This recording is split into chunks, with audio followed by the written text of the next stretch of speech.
Écoutez, bonjour à tous. Merci d'être là aujourd'hui. Donc aujourd'hui, le sujet du jour, c'est l'investissement dans le location meublée non professionnelle dans le secteur de la colocation. Donc j'ai le plaisir d'accueillir Mickaël Champion de Colocataire. Et donc je vais faire cette présentation en commun avec Alexandre. Ok, donc juste pendant le webinaire, je vous demanderai simplement de couper vos micros et de poser vos questions dans le chat si vous en avez, ou sinon à la fin, on gardera quelques minutes pour répondre à vos questions. J'ai aussi mis un lien à la fin pour si vous avez pour un questionnaire en fait sur lequel vous pourrez aussi faire part de vos commentaires. Juste je voulais faire une petite parenthèse sur l'équipe, effectivement. Donc, on travaille, on est tous une équipe de consultants en gestion de patrimoine hein, nos, avec nos spécialités respectives. Donc, on est vraiment une équipe avec nos spécialités et on a vraiment une mission qu'aujourd'hui, c'est vraiment de démocratiser, je dirais, l'éducation financière et vraiment de la transmettre au plus grand nombre. Donc, réellement, en objectif, bien sûr, c'est développer notre activité, mais c'est aussi, je dirais, d'avoir un impact positif sur la vie des gens et vraiment de répondre à leurs objectifs financiers. Voilà, donc juste pour rappeler par rapport au précédent webinaire qu'on avait fait, donc aujourd'hui on va parler de la LMNP de colocation qui se situe dans le... je Salut, demanderais je dis juste bonjour en bonjour, passant. salut Marc, ouais. Ouais, Et si salut. tu peux Ouais. juste couper ton micro si ça te dérange pas. Super, Ok, merci, merci. merci. Et donc on est dans l'immobilier direct aujourd'hui, donc le secteur de la colocation. Juste un petit rappel sur la location meublée en colocation. Donc, il y a trois points forts hein, autour de ce fonctionnement. La location meublée en général, hein, en général, effectivement, c'est un investissement qui est plutôt rentable, voire très rentable. Hein. Alors, bien sûr, la localisation, elle est fondamentale hein, et on va en parler aussi avec Colocataire sur cette notion de localisation. On a une rentabilité locative qui est globalement plus élevée, en particulier sur le secteur de la colocation. Et pareil, je laisserai Mickaël en dire un petit peu plus, avec possibilité de financer à 100%. Nous, on a dans la majorité, bon, les clients avec lesquels j'ai pu travailler on peut financer jusqu'à 100% en fait sans apport. Alors, c'est vrai que ça c'est quand même de moins en moins. Les banques souhaitent c'est quand même sécuriser, mais c'est encore possible. Donc l'investissement est quand même un investissement sécurisé. Alors bien sûr, il faut qu'on ait un locataire et un locataire qui paye, c'est fondamental, mais la colocation est un vrai confort de gestion. On est sur un marché locatif qui est très porteur. Et pareil, je laisserai Mickaël en présenter ça un petit peu dans le détail. Et aujourd'hui, c'est vrai que les Français aiment bien les biens physiques, les biens tangibles, donc ça répond ainsi à cet objectif. Et le dernier avantage qui est pas des moindres, c'est qu'on a une fiscalité avantageuse puisque le principe du BIC, hein, du micro-BIC, c'est qu'on peut amortir en fait le bien enfin on peut amortir les revenus sur la valeur du bien. Donc on arrive en fait à des revenus quasiment nets d'impôts. Voilà, c'est ce que je voulais un petit peu vous montrer. Aujourd'hui, en fait, dans le location meublée, c'est effectivement l'objectif, c'est de ne pas avoir de revenus, d'imposition sur ces revenus. Et dans le cas de la déductibilité des charges, notamment avec cette notion d'amortissement de la valeur du bien de l'immeuble, ainsi d'ailleurs que les biens meubles, on peut en fait annuler finalement l'imposition des revenus. Quand on se retrouve avec des niveaux d'amortissement plus élevés que les loyers, cet amortissement en fait vient remplir une réserve qui après, en fait, lorsque les loyers augmentent et on va dire l'ensemble des charges diminue, en fait, cette réserve vient compenser cette baisse de charges pour effectivement ne pas avoir à être imposé sur les revenus. Et c'est ça effectivement qui est extrêmement puissant, c'est que si on peut avoir plusieurs dizaines de milliers d'euros, voire même un petit peu plus dans certains cas, sur 15, 20 ou 25 ans, on n'a aucune imposition sur ça. Donc c'est quand même extrêmement avantageux. Voilà, c'était juste une petite parenthèse autour de ça. Donc maintenant, je vais laisser la main à Mickaël, voilà, pour vous parler un petit peu de la solution et puis aussi de colocataire. Fabrice. Bonsoir à toutes et tous. Je suis Michael Champion. Je suis donc responsable de colocataire à Toulouse. Et donc, je vais vous expliquer un petit peu notre concept, l'histoire aussi un petit peu de colocataire et comment se passe un investissement chez nous. Donc, si vous souhaitez investir dans la colocation avec notre concept. Donc, l'idée vraiment de base de colocataire, c'est de proposer à nos clients, investisseurs, un projet clé en main. Donc, on est dans l'ancien. Notre métier, c'est la rénovation, la transformation de biens dans l'ancien, appartements ou maisons, et de les adapter à la colocation, suivant le modèle que nous, on a développé depuis beaucoup d'années maintenant. La colocation un peu haut de gamme, on verra ce que ça contient, le terme, on va dire, haut de gamme. Mais c'est vraiment une solution packagée où on va chercher pour nos clients des biens, donc des biens à la vente sur le marché traditionnel, via des agences, des notaires.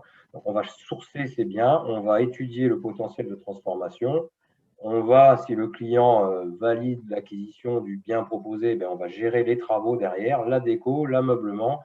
Et in fine, on va également proposer la gestion locative, une agence classique mais spécialisée dans la colocation. C'est ce concept vraiment clé en main et également sur mesure, puisqu'on va forcément s'adapter à tout type de budget, avec un ticket d'entrée, on le verra, mais tout type de budget, de 150 000, ça peut être le petit appartement, la petite coloc de 2 chambres, jusqu'à des très grosses maisons, aujourd'hui des maisons de 14, 15 chambres sur des colocs XXL. Voilà, un peu solution packagée et sur mesure. Voilà. Donc ça, voilà ce que je viens de vous expliquer. Donc on est vraiment une société de rénovation, de transformation. On a créé ce concept il y a plus de 12 ans maintenant, en 2008, ça a démarré. D'abord à Lille, donc notre siège est à Lille, l'histoire a commencé sur Lille. Et puis on s'est étendu depuis plusieurs années maintenant dans d'autres villes en France. On verra après la cartographie de nos agences. En termes de chiffres, voilà, globalement, aujourd'hui, 27 agences. 27, c'est un peu mis un en dessous de l'autre, mais c'est 27 agences ouvertes aujourd'hui. On est à peu près 120 salariés colocataires répartis sur ces 27 agences. C'est quasiment 500 colocs réalisés, ce qui représente plus de 2000 chambres. On a dépassé récemment les 2000 chambres en gestion. Bon, voilà, on répète 500 clients et à peu près un peu plus de 6000 locataires maintenant qui sont passés par nos colocations depuis un peu plus de 10 ans maintenant. Et le chiffre d'affaires, l'évolution, je passe rapidement. Voilà, on est passé de 7,5 millions en 2017 à, on a les chiffres de 2020 maintenant, évidemment, on est plutôt à 28 millions en 2020. Donc c'est un fort développement, de par aussi l'extension nationale que l'on connaît maintenant. On ouvre entre 5, 6, 7 agences par an maintenant. Et l'objectif, c'est vraiment de mailler tout le territoire dans les 2-3 prochaines années, d'arriver à être sur une cinquantaine de villes, grosses métropoles, ce qu'on peut voir juste après sur la carte. On est présent sur les villes les plus importantes, un petit peu Lyon, Toulouse, Bordeaux, Paris, Lille, etc. Et Nantes. Et sur des plus petites villes, on est sur, je pense citer quelques-unes, mais Brest, Caen, Arras, on vient d'ouvrir Saint-Étienne, on vient d'ouvrir Clermont-Ferrand. Petit à petit, voilà, on comble un peu les trous sur la carte. Pardon. Juste un petit focus maintenant sur le marché de la colocation. Fabrice, tu en parlais en introduction. C'est un marché qui est très porteur. Il y a une vraie demande. C'est un marché en plein développement et depuis plus de 10 ans maintenant et qui ne cesse de se développer. On a une grosse demande de locataires. C'est une nouvelle façon de vivre, d'habitat qui se développe. C'est la mode un petit peu du partage, des choses comme ça, mais aussi parce que pénurie de biens, plus envie non plus d'avoir acheter ses meubles, avoir un déménagement, etc., gérer un déménagement. Donc, le meublé se développe fortement, mais la colocation aussi. Et en France, on a connu quand même un retard par rapport à d'autres pays, notamment les pays anglo-saxons, mais l'Espagne, etc., où la colocation est bien plus développée. Et on tend à rattraper petit à petit ce retard. C'est pour ça que ce qu'on marque, c'est un marché qui est en augmentation de 30 à 40% par an. Donc, il y a une vraie demande des étudiants. On va le voir sur le slide d'après, mais pas que. Et c'est ce qui fait aujourd'hui aussi notre force et la force de notre concept, c'est qu'on a une grosse part d'actifs qui est quasiment moitié-moitié. Ce qu'on voit là, 43% d'actifs, donc ça c'est les chiffres 2019. Donc on est quasiment maintenant à 50-50, autant d'actifs que d'étudiants qui vivent en colocation. Et c'est ce qu'on retrouve également dans nos colocations. Voilà, sachant qu'on est parti sur des prestations un peu plus haut de gamme, un peu plus poussées, avec chacun sa salle de bain, etc. Donc, on a aussi tendance naturellement à attirer de plus en plus d'actifs. C'est souvent les jeunes actifs. Hein, La voilà. partie retraitée, excuse-moi, Michael, donc elle est aussi en augmentation sur cette Oui, répartition. on Est-ce que c'est un constate, marché intéressant? effectivement, c'était les chiffres que j'avais en tête, moi, sur les années précédentes, c'était 1%, c'était vraiment une toute petite niche. On voit que ça commence à venir. Je pense que 5%, ça me paraît un peu beaucoup aujourd'hui, mais il y a une demande, ça commence à arriver. Et même nous, dans nos colocs, on a une coloc à Toulouse, on a un retraité qui vient de rentrer dedans. Donc, ça arrive de plus en plus, et c'est un marché qui, forcément, dans les années à venir, va se développer. Et déjà, à se concentrer sur la part actif étudiant qu'on connaît aujourd'hui, c'est déjà pas mal. La petite, on va dire, le petit sondage à côté sur ce que recherchent les colocataires, parce qu'aujourd'hui, on a tout de suite en tête, je vais en colocation pour payer moins cher mon loyer. Certes, évidemment, on partage les coûts, donc c'est toujours un loyer qui est plus faible que si je prends un T2 équivalent meublé au même endroit. Mais la première raison, c'est vraiment rencontrer de nouvelles personnes. Ça, c'est complètement nouveau sur le marché. C'est avoir envie de partager. J'arrive dans une ville, j'ai envie de rencontrer du monde. Le pied le plus simple, encore plus quand je suis actif, j'arrive à mon premier emploi sur Toulouse, je veux connaître du monde, je me mets en colocation, je vais rencontrer tout de suite du monde. Je vais partager, je vais me faire un réseau. Ça, c'est vraiment la première chose qui ressort des enquêtes, c'est ça. Après, bien sûr, il y a réduire le budget. Et la recherche de liens, je pense qu'elle doit être d'autant plus importante dans ce contexte un peu de crise sanitaire, je pense aussi, non? Oui, aussi, De oui, lien forcément. social. On l'a vu pendant la crise, hein, ceux qui étaient confinés tout seuls dans leur appartement ont commencé un peu à déprimer, alors qu'en coloc, on reste à 2, 3, 4. C'est quand même plus sympa de vivre un confinement à plusieurs. Ça peut créer d'autres tensions, être un peu trop souvent ensemble, ça peut aussi créer l'effet inverse, mais on a plutôt eu des retours sur le fait qu'on n'était pas seul, les gens ne sont pas seuls, et ça se développe. Et puis vivre en communauté, ça rejoint un petit peu rencontrer de nouvelles personnes, mais c'est vraiment des thèmes importants qu'on n'a pas forcément de suite en tête, surtout pour ceux qui n'ont jamais fait de colocation, qui ne sont pas habitués à ça. Donc voilà, c'était vraiment quelques infos sur le marché de la colocation. Maintenant, aujourd'hui, nous, le concept qu'on a développé, alors je le dis souvent, mais on n'a pas inventé la colocation, mais on s'est adapté à un modèle de colocation, on s'est adapté à la demande des locataires. Au fur et à mesure des années, on a amélioré le concept. Le fait de créer notamment une salle de bain par chambre, ça ne vient pas des lubies des créateurs de colocataires qui se sont dit qu'il faut absolument mettre des salles de bain partout. C'est juste que les locataires, c'est ce qu'ils veulent. Et ce qui peut poser problème dans la vie en colocation, c'est le partage de ces équipements, et notamment une salle de bain pour 4. On sait très bien, pour ceux qui ont vécu en coloc, ce que c'est.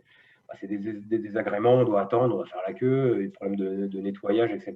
Donc là, chacun a sa salle de bain, c'est quand même un gros confort, c'est un gros plus. Un peu l'impression d'être comme à l'hôtel, quoi.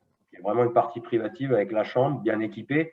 On peut voir rapidement sur les photos, on verra un peu plus bas des photos un peu plus précises, mais en termes d'équipement, on est aussi sur des lits en 140, on met des bureaux dans toutes les chambres, des télés, des dressings, enfin voilà, tout est fait pour que les parties privatives, donc la chambre et la salle de bain, soient bien équipées et qu'on ait tout le confort nécessaire.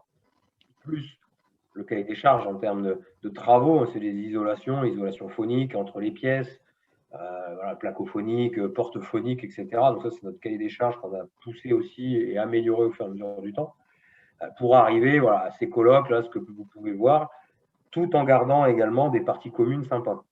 Ce qu'on veut éviter, nous, c'est d'avoir 4 chambres et juste une kitchenette à partager, et c'est tout.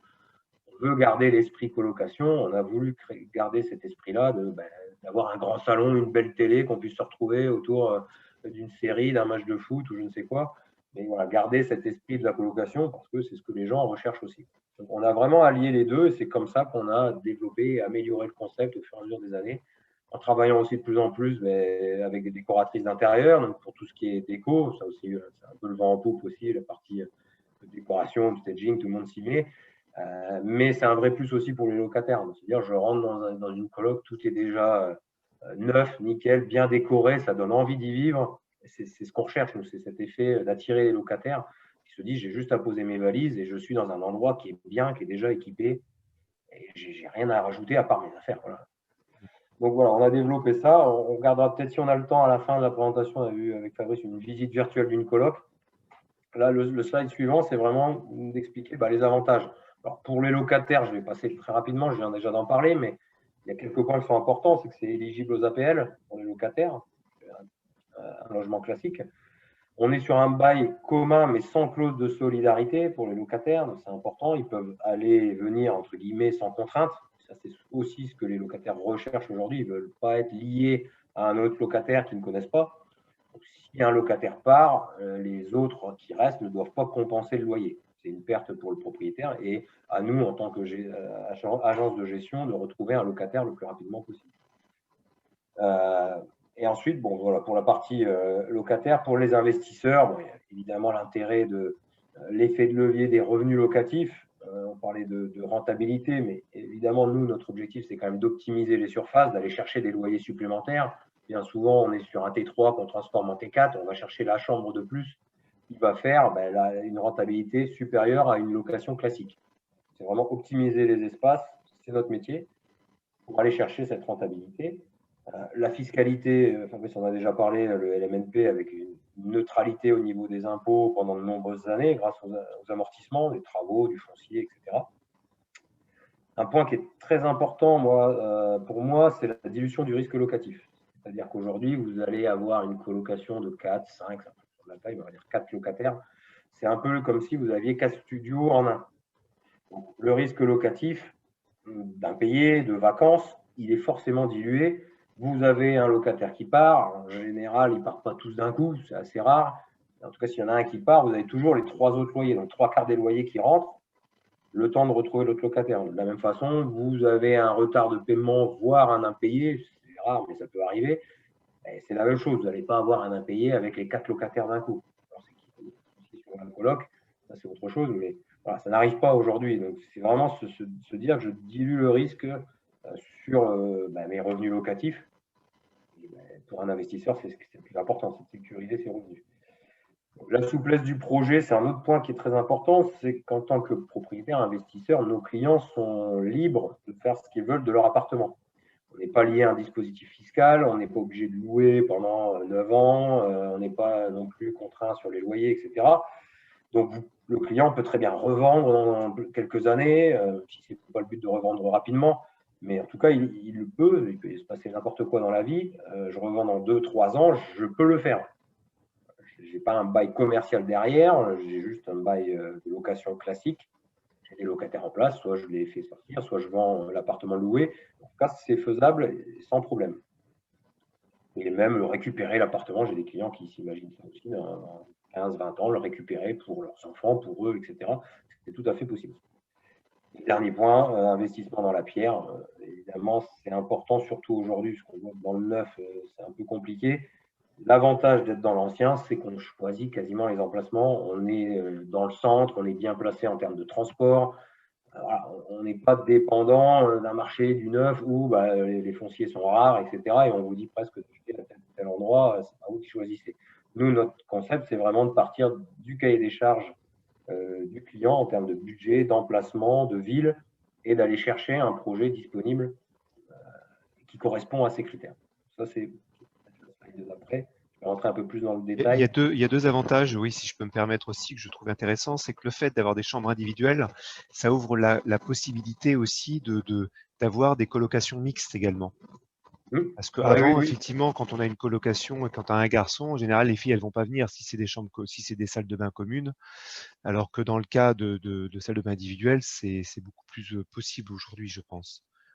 C'est sans doute que ça favorise la mixité, c'est sûr. On peut avoir ces images-là en tête de dire des filles ne vont pas venir avec des garçons parce qu'ils font moins le ménage ou autre. C'est ça.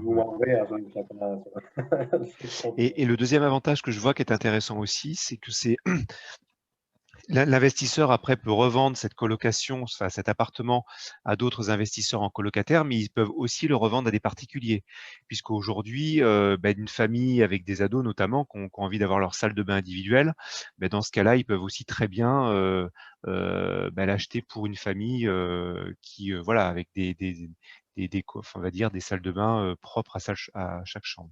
C'est aussi intéressant. On va dire que les biens ne sont pas défigurés, au contraire, ils sont un peu plus équipés, un peu suréquipés. C'est pas compliqué de revenir un peu en arrière, de supprimer une salle de bain si vraiment on considère qu'il y en a trop. Mais oui, une famille, ce qu'on fait aujourd'hui, un T3 qu'on transforme en T4, le T4, il est tout à fait habitable aussi par une famille avec 2 enfants, 3 enfants. Voilà, il y a une colocation de 4 chambres, il y a des familles avec 3 enfants. Trouver des appartements, des T5 aujourd'hui, adaptés, bien équipés, c'est rare et je pense que ce sera de plus en plus rare aussi. Donc ça peut effectivement être un débouché en cas de revente. Bon, je vais passer très rapidement là, sur ce slide parce que les objectifs, on l'a bien compris, c'est de se créer un patrimoine, se créer des revenus complémentaires, soit un horizon retraite, voilà, développer son patrimoine. Maintenant, je vais plus rentrer dans le détail d'un projet. Je vous l'ai dit, on part d'abord des critères de nos clients. Hein. On fonctionne un peu à la commande. C'est-à-dire que Fabrice va dimensionner un peu la capacité du client au niveau de l'emprunt, de capacité de budget d'investissement. Est-ce que je veux plutôt une maison, plutôt un appartement en fonction de ce budget-là? Est-ce que j'aime tel quartier dans Toulouse? Est-ce qu'il y a tel quartier à bannir? Et en fonction de ces critères-là, nous, on va aller en recherche de biens. C'est l'étape 2, le sourcing. Donc, dans toutes les villes où on est présent en France, on a un minimum un sourceur, un ou une sourceuse qui passe son temps à rechercher des biens, des projets et à monter des fiches produits. On verra derrière une simulation. Donc, d'aller rechercher pour répondre à ces commandes. Donc, à un instant T, on a toujours un petit catalogue de produits, on va dire, disponibles à la vente, sachant qu'on n'a pas la main sur ces projets. Nous, on les trouve via des agences, des marchands de biens, des notaires, etc. Donc, on monte le produit, mais le projet, l'appartement qui est dans son état, dans son jus, est à la vente pour tout le monde et il peut très bien disparaître du jour au lendemain du marché. Ça, il faut l'avoir bien en tête. D'où la première étape très importante de dimensionnement avec le client. Se dire, une fois qu'on a bien défini les critères, une fois qu'on revient vers vous, c'est qu'on a un projet qui, normalement, correspond à vos critères et là, il faut se positionner dessus. C'est bien le client qui achète. S'il est OK avec le produit qu'on lui présente, il achète l'appartement et en parallèle, il signe un devis de travaux avec nous, avec le budget de travaux qui est déjà prédéfini sur la fiche et qui est ferme et définitif. Donc, il s'engage des deux côtés, acquisition du bien, travaux avec nous. Derrière, on passe par les étapes classiques d'un achat, un compromis, recherche de financement, signature de l'acte authentique. Et à l'acte authentique, on passe à l'étape numéro 3, c'est la réalisation des travaux. Donc ça, c'est colocataire. Le devis est signé avec colocataire. On est contractant général, on a nos assurances, décennales, etc. Et nous, on a des équipes de sous-traitants partout en France pour réaliser les travaux suivant notre cahier des charges. Rapidement tout à l'heure, le cahier des charges en termes d'équipement, d'isolation, etc. On l'applique partout en France. Donc derrière, on récupère les clés à la signature et on attaque un chantier qui peut durer, on va dire, entre 5 mois et 1 an en fonction de la taille de la coloc. Et in fine, on décore, on ameuble entièrement, on équipe entièrement l'appartement et on le livre à nos clients. Donc, on réceptionne l'appartement, la colocation terminée. Derrière, on propose de le gérer pour nos clients. Ce n'est pas une obligation. Si le client souhaite la gérer par lui-même ou passer par une autre agence, c'est possible. Honnêtement, je pense que 99% de nos clients, et sans doute même plus, nous confient la gestion locative parce qu'on a également développé un vrai savoir-faire là-dessus. C'est un nouveau métier qu'on a développé, là, pour le coup, qui n'existait pas avant. On est, je pense, les seuls à être spécialisés à 100% dans la gestion de colocation et on ne gère que nos colocs. La mise en gestion locative, ça signifie quoi? Mise en annonce de l'appartement, état des lieux, faire des visites avec des locataires potentiels, état des lieux d'entrée, état des lieux de sortie, perception des loyers, reversement aux propriétaires avec une perception de nos frais de gestion, etc. Voilà, je vais vraiment très rapide. Mais voilà, l'idée vraiment de bien scinder ces 4 étapes qui au final sont un peu indissociables puisqu'on c'est vraiment une formule packagée, on ne peut pas enlever, c'est pas une offre à tiroir. Nous, on apporte tout, on apporte une solution complète à des clients qui souhaitent investir et clairement n'ont pas le temps de s'occuper, de rechercher, de faire les travaux, etc. Voilà pour les concepts, enfin pour les étapes, pardon.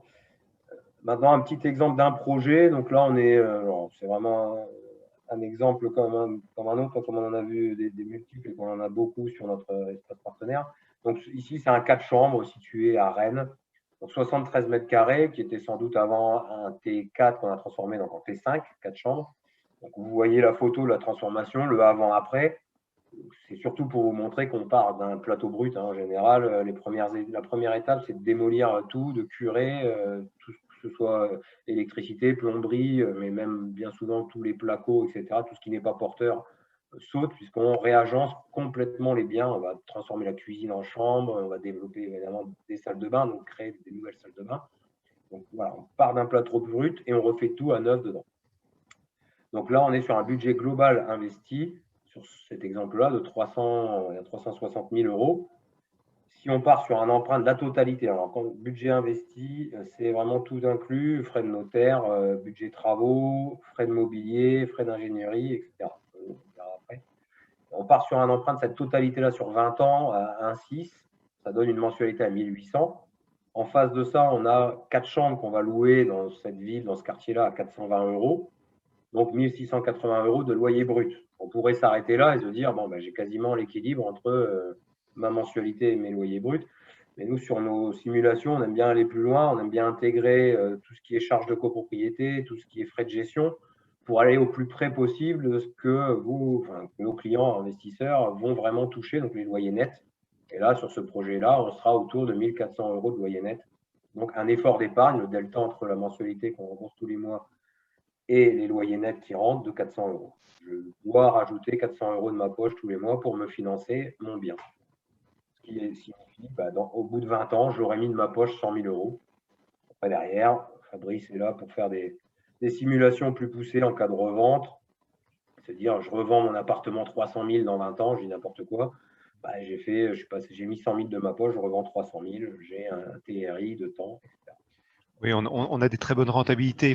Après, il faut voir bien sûr au cas par cas, mais on est sur des niveaux de rentabilité qui sont quand même très intéressantes. On est en général entre 5 et 10%, je dirais, TRI net. Hein. Donc ça, c'est quand même très intéressant. Ouais. Donc, juste après, c'est la même chose, un peu ce qu'on vient de voir là, mais un peu plus détaillé. C'est ce qu'on retrouve sur nos fiches produits quand on les monte et quand on diffuse nos fiches produits. Et ça, effectivement, on fait des rentabilités par rapport aux prêts, par rapport aux durées. Donc c'est juste un exemple. Mais, c'est juste un exemple. Voilà. Mais pour vous, voilà, chaque ligne, en tout cas, chaque ligne est détaillée. Hein. On sait où on va sur les travaux. Je vous ai dit, budget travaux fermes et définitifs, on s'engage sur ce budget-là. Il n'y a pas de mauvaise surprise et on peut aller voir son banquier sereinement. Et puis derrière, le budget global. Donc là, les travaux, on refait un petit check-up. Je vous ai dit, on part d'un plateau quasiment brut. Là, c'est le cas. On n'avait rien gardé sur cet appartement, sauf les murs porteurs. Entre-temps, on va voir le slide d'après. On redistribue tout, on repasse. Donc là, vous voyez, un faux plafond partout. Le placo bleu, vous voyez, c'est le placo phonique, donc entre les pièces, hein, entre deux chambres, entre une chambre et un couloir, on est sur du placo phonique. Là, après, ce qu'on ne va pas voir forcément dans le détail, c'est tout ce qui est porte phonique, etc. Même les isolants au niveau des sols, hein, sous les parquets, on a des isolants phoniques également. Voilà, on met vraiment le paquet sur les travaux, sur la qualité des travaux. L'idée, c'est vraiment que les locataires se sentent le mieux possible dans la coloc pour tout simplement rester, en parler à leurs amis. Voilà, c'est fait aussi bouche à oreille. Je suis dans une coloc qui est top. Voilà. Si ça t'intéresse, rejoins-nous ou va dans une coloc. Là, donc des photos du avant-après. Là, on est sur des séjours. Souvent, on est là-dessus, hein, sur une cuisine US, un coin salon avec la grande télé. Donc, une chambre avec sa salle d'eau intégrée, hein, ce qu'on peut voir sur le coin à droite. Là, donc la salle d'eau qui est intégrée dans la chambre. Parfois déportée également. On n'est pas toujours sur des salles d'eau intégrées dans les chambres. Mais ça reste une salle d'eau privative. Et puis, bureau, dressing, lit en 140, la télé dans toutes les chambres. Ce que vous pouvez voir là, c'est la réalité. Et on peut voir tout ça sur notre site www.colocataire.com. Vous avez accès à toutes les colocs en France. Pas les colocs qui sont dispo à un instant T, c'est vraiment toutes nos colocs, donc les quasiment 500 colocs aujourd'hui. Et on peut aller se promener dessus. Il y a toujours une visite virtuelle. On peut se promener, aller voir un peu ce qu'on fait, la qualité des prestations, le niveau d'équipement, etc. Et puis se dire, moi je veux la même chose, je veux telle déco dans ma coloc.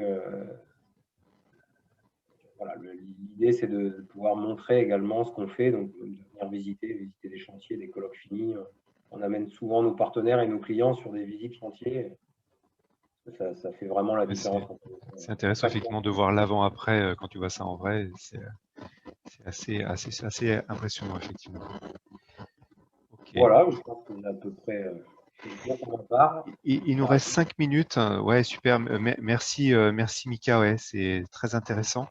Je vous laisse juste les adresses mail si vous